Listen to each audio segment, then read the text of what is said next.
everyone, Joe Fortin here. Welcome back to the channel. Tonight I'm going to talk a little bit about genetic memory. And I'm going to talk a little bit about the movie Avatar. I recently gave that another watch, and it really moved me. I really, really like that movie, and I think, I'm not alone there. It's not about I made a Facebook post about this. It's not about the fact that the CGI is beautiful and all that. It's about the story and what it represents and what it means, right? And I want to talk about the genetic memory component of this, right? The game Assassin's Creed is actually pretty close to the truth in terms of genetic memory. That is a thing. Through your lineage, right, through morphogenetic resonance, look at the work of Rupert Sheldrake, memories get passed down transgenerationally through the lineage, right? And also with your particular soul, your individual soul, right?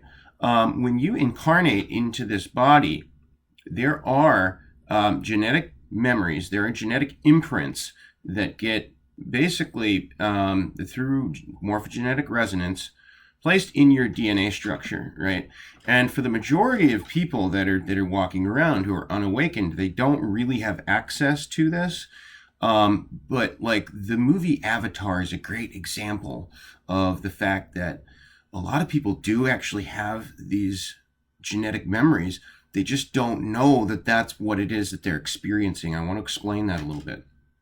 So I was actually watching a film critic and his interpretation of it. And this guy that made this is awake, right? His channel is called The Angry Hippie. And the film analysis is called Avatar, Critical Film Analysis, Neo-Humanism and Ayahuasca, Humanity versus Alternate Humanity. And he did a really great job talking about the storyline and essentially equating it to what had actually happened on this planet, right? So the Na'vi, the blue people, are a tribal culture that are very spiritual, very connected to the mother, Ewa, on their planet, Gaia here.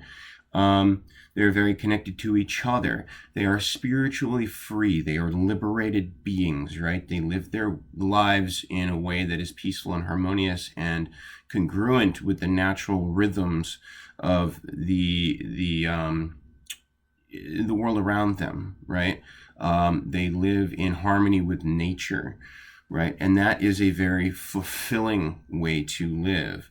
And living in that way, if you look historically at different cultures, living in that way in what is termed in James DeMayo's book Saharasia, a matrist culture, right, which would be like matriarchal in structure, actually results in a much more functional society with people that are connected to each other, to the earth.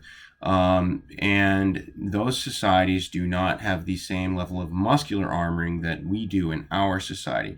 And muscular armoring can be reflected as or likened to blocks in the chakra system, which create different essentially character structures in terms of Wilhelm Reich's work, Reichian character analysis, right? And this stuff is all very real. It's completely ignored by mainstream science, but this is very real. Look up muscular armoring and Reichian character structure. The way that you are built, right? Your body proportions says a lot about you that you may not be aware of. The same thing goes for like palmistry, reflexology, Japanese face reading.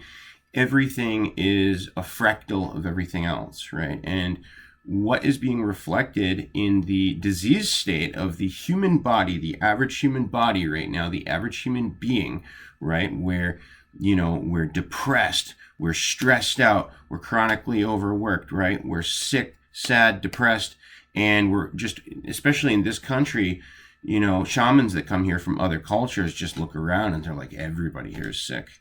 And that's because they are. And when you begin to do real esoteric work and real healing work, something like I've mentioned, like Heilkunst homeopathy, which is not the only modality, but it's a very thorough one, the more that I've healed and the higher that I've raised my own vibration, the more that I look around and I'm just like, everybody is sick. Everybody is, under a spell. They're under a dark spell. They really, really are. And it's really sad. And so what people were feeling after they watched that film, a lot of people got depressed, right? And they were like, man, I wish I could live on Pandora. And of course, there is the element that it's, the bioluminescent plants and stuff like that. But it was more what people were feeling was that connection, right? The spiritual connection to the earth, living in harmony, right? What they were seeing was actually, it was triggering cellular memory. It was triggering genetic memory within their own being. And they were remembering what it used to be like when we used to live that way, right? All of humanity lived that way before the fall. Before about 5,000 years ago was when the Saharan desert formed, and we started seeing warlike patriarchal cultures pop up and started seeing muscular arming and a lot of sexual trauma. Again, check out James DeMayo's work, Saharasia.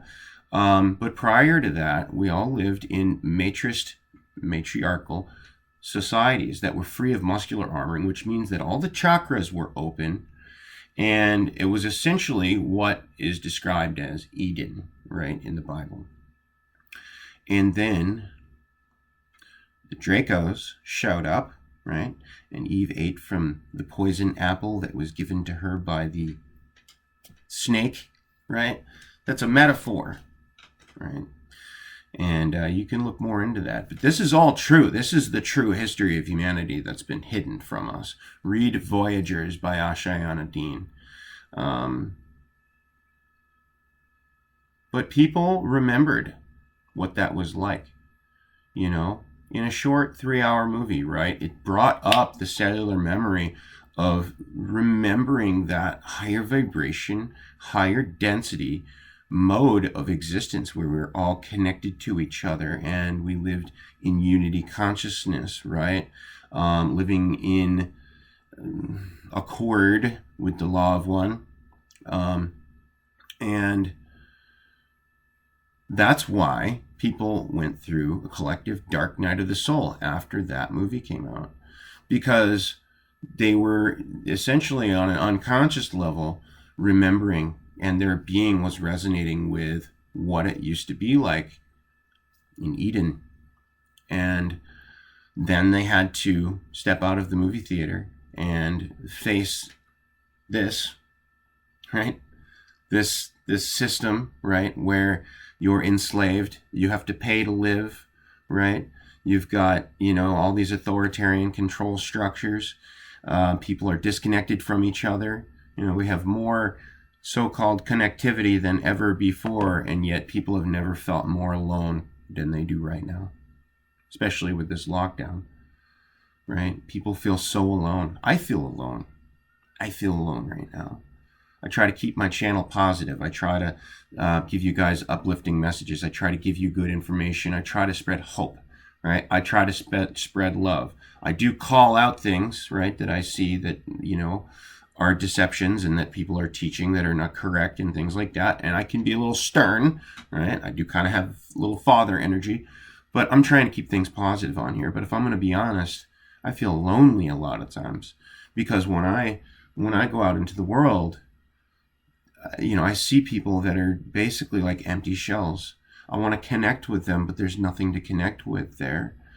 They're all concerned about, trivialities and making money and, getting pussy and things like that. And just basically most, 90% of the conversations that I hear people talk about are things that make me sad to listen to, because they're so empty. People are so empty. And it makes me angry, because I see now that I've woken up and that I've done my healing. I see what's actually possible for humanity. I see what a beautiful existence we could have here. And I see what is actually occurring here. And that's hard to look at. And so that was what happened after the movie Avatar came out. People remembered, right, on an internal level, what it was like before the fall. They remembered unity. They remembered harmony. They remembered tribal connection. They remembered what it was like to be like fully activated, fully open human beings, right? And then they had to come back to this. And it was soul crushing for them. But there are many of us at this time who are awakening, who realize this, right? Who are doing our best to change this. And there are a lot of people that are complacent, that are apathetic, that they try to teach you basically to just accept what is, right? Accept things the way they are, and just be passive and complacent, and don't try to actually change anything, right? You just need to be at peace with everything. And that's really, in my opinion, it's very selfish. You do have to some degree, learn to make peace with certain things, but at the same time, we have to change things here so that, like, for example, I want to have children someday. I want my children to live in a world that they don't have to suffer needlessly in, right? And for me to just sit here and be like, well, as long as I can get my inner peace, and I can brainwash myself into not caring about any of these things, right? It'll all be fine, right? Well, what about the people that come after us, right? There's an expression that goes, wisdom is planting trees whose shade you will never sit under. What kind of legacy are we leaving? What kind of world are we building for our children, for our future selves? What kind of world do we want to leave for them? We need to be thinking about this. It's not all about the latest gadget. It's not all about, all these materialistic trivialities that people consume themselves with. People are possessed, literally possessed. They have, almost everybody has entity attachments, and those are demons that they have inside them, and they can't even see it. I couldn't see it either until about 5 years ago when I had a heart chakra opening. And then I was so sad and depressed when I was looking around at the world because I had seen what we had become.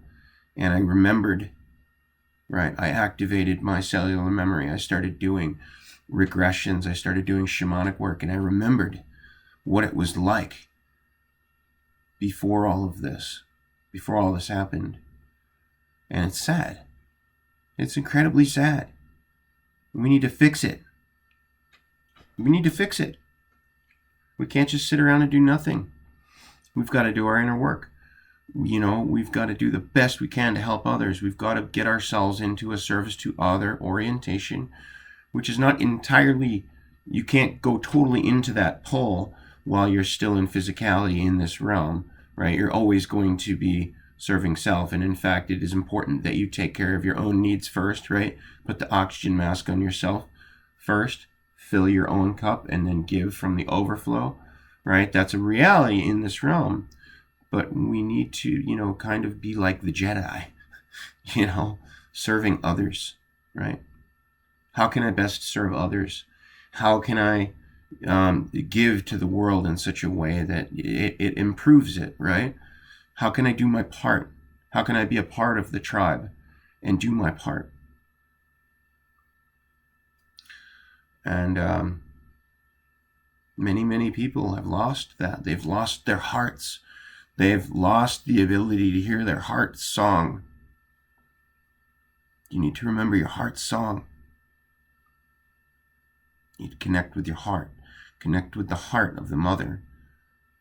Get out into nature, meditate, ground.